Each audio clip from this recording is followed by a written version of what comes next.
And Thanks for having me. oh, it's great to see you once again. Let me see if I got your right mic up. That's mic 2 over there, so that'll do right there. Good to see you once again. It's President's Day, and so the courthouse is closed, so That's you right. have a little extra time in your schedule to visit with us. That's right. Yeah, I got some time for you today, and then I'm heading. I'm still gonna head into the courthouse and okay. catch up on some stuff today. So. Very good. I see you were at the Penguin game yesterday. You got the mullet in honor of Jaromir Jagr. Oh no, I didn't go. No, you didn't. No. It's not the mullet that you're wearing here?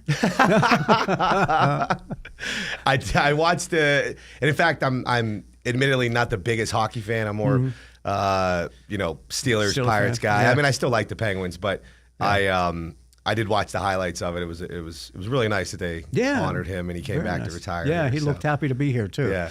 And so you didn't take Permane Brothers up on if you got a mullet at Sports Clips, then you'd get free Permane Brother sandwiches for like 8 weeks or something like that. I didn't take him up on that largely because I can't grow hair. So. It wasn't really an option for me. All right. So you were elected in November. Yep. And was that like a bucket list thing for you? Something that it was something that you were inspired to do, that you wanted to rise to the level from lawyer to district attorney? Yeah, I mean, I can't say that it was like a lifelong dream of mine. Mm-hmm. I got into this profession to help people. And so the opportunity presented itself, and I thought, what better way of taking the reach that I had in my law firm and the clients that we helped, and now making the county my client. Yeah, and it took a while. You were you took the oath of office in late December, and then started your first day like January 2nd? That's right. Yeah, I think I was sworn in December 28th, and then took office on the 2nd. Yeah. How has the transition been for you so far? It's been great. The office, the lawyers that I have are phenomenal. I rely very heavily on the experienced ones.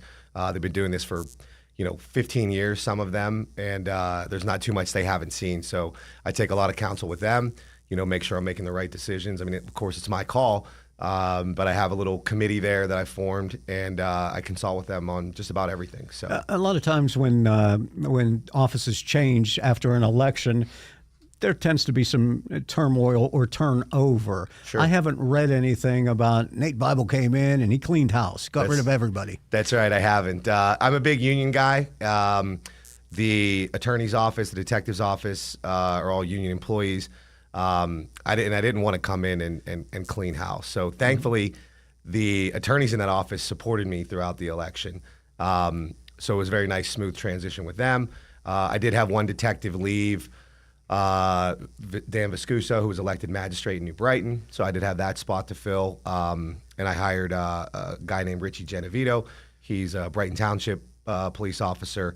He actually starts tomorrow. Mm-hmm. And then I did have Steve Necaster was elected magistrate in Chippewa. So I had his spot to fill.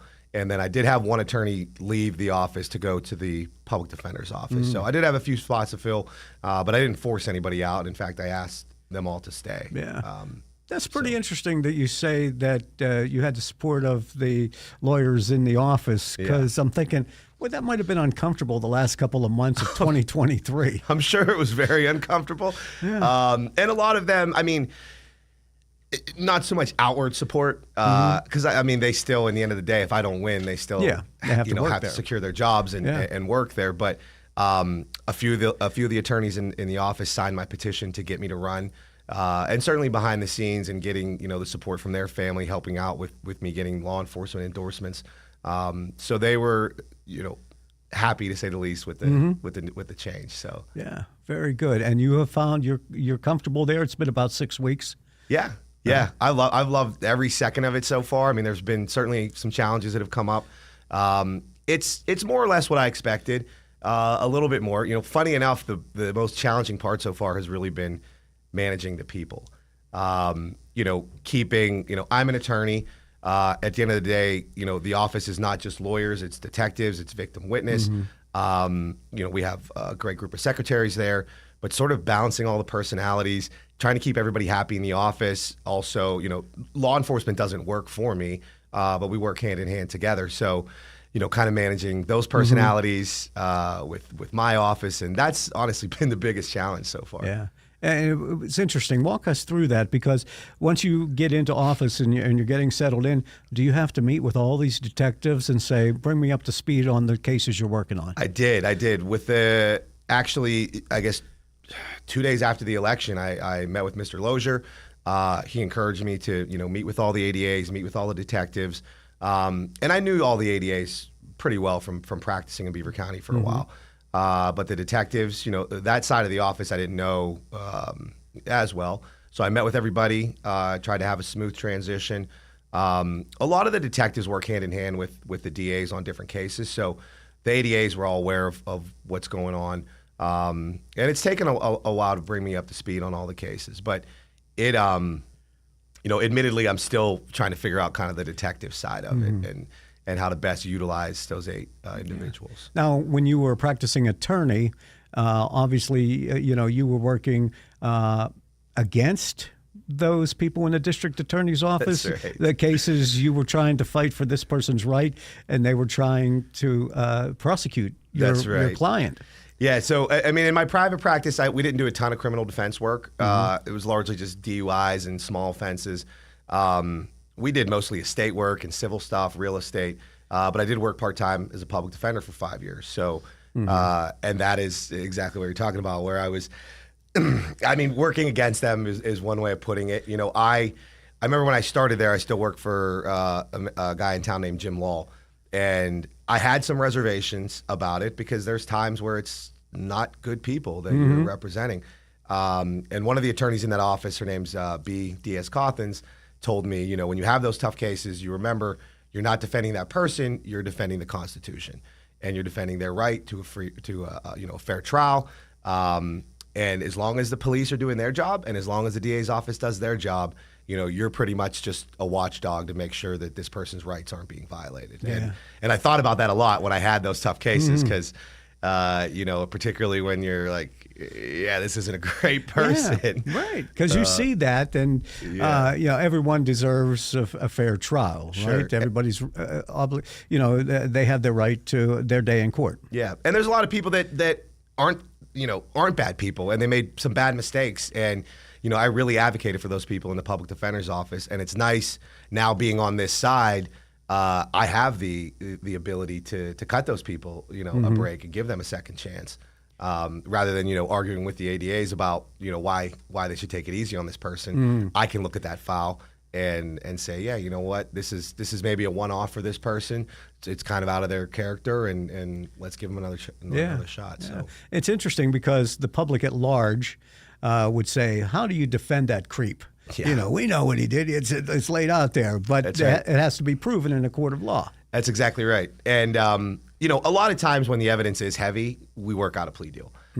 It's those times where there's a little bit of gray area. And, there have been times that I truly thought that maybe this person didn't do it. And they had a story that kind of made sense.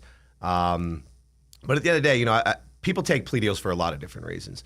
And, sometimes even if they feel like, well, or even if it was a case where maybe they didn't do exactly what they were being accused of, they know they did something, and they're saying, let's just work out a deal. Let me pay my debt to society and move on. But there are a couple cases in particular in mind that that still to this day make my skin crawl, and that went to trial, and it's situations where the guys just refuse to admit what they did. And, the evidence was overwhelming in those situations, and they were convicted, and they're doing very lengthy state sentences. But you rely on their honesty, though, right?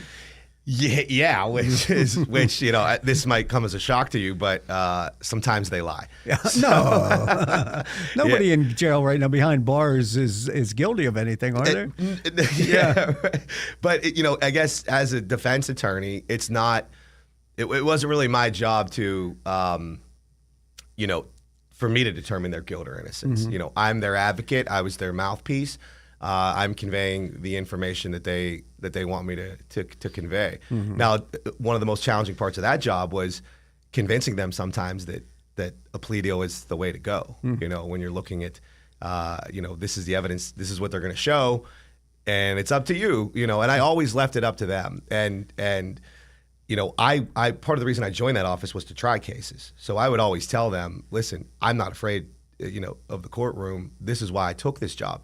So if you want to go to court, I'm your guy. But, I have a duty to tell you, this doesn't look good. And this is what you're potentially facing. This is what they're offering you right now. So sometimes it's just it's being able to really explain that to them.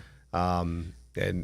But it's tough. Everybody, especially once they sit in jail for a little bit, everybody's a jailhouse lawyer, and they have access to law books there, which I think is great. But then they think they know more than you do, and it gets challenging. So what you say and what you learned along the way, as you said, was you got to take this on as it's business, nothing personal.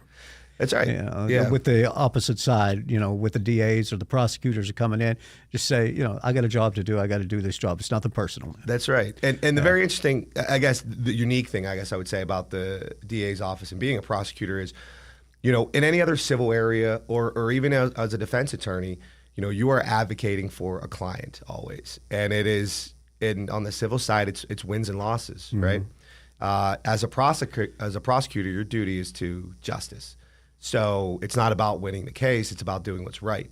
So if throughout the course of that investigation, you determine maybe this person didn't do it, or we don't have enough evidence to pursue this, you have that ethical duty to not pursue it. And it's not just about getting a conviction, it's about doing the right thing, which I'm finding out is not always clear what the right thing is.